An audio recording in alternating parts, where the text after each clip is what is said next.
Mga kumukuha ng police clearance sa Dagupan City Police Office dagsa dahil sa limitadong slot kada araw. Sundan sa report.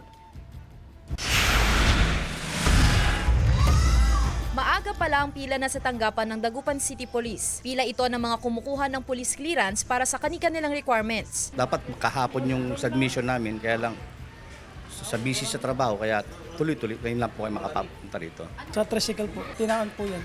Minap pa po dito, kahapon pa po, kaya lang 100 yung number ko, kaya bumalik na ako ng umaga. Ayon sa pulisya, nagsimula ang pila nitong unang Lunes ng 2026. 200 na tao lang kada araw ang maaaring makakuha ng police clearance kaya't first come, first serve basis ang sistema ng PNP. Batid nilang maraming paggagamitan ang mga kinukuhang police clearance ngayong unang quarter ng 2026. Para maiwasan ang pila sa tanggapan ng pulisya at mas marami pa ang maserbisyohan, imumungkahi raw ng DCPO ang pagkakaroon ng mobile police clearance na maglilibot sa mga island barangay. Separate po sila, through boat po yung transportation dun para na rin po makatulong kami sa mga mamamayan sa barangay na yun. Matapos ang personnel training at software installation, agad din daw na ipatutupad ng DCPO ang mobile police clearance. Meron na po kaming gamit, yung laptop tsaka yung mga fingerprint. I-train pa po ng National Headquarters yung processor namin at tsaka verifier ng police clearance. Kasama si Daryl Peralta, Sandy Salvacio,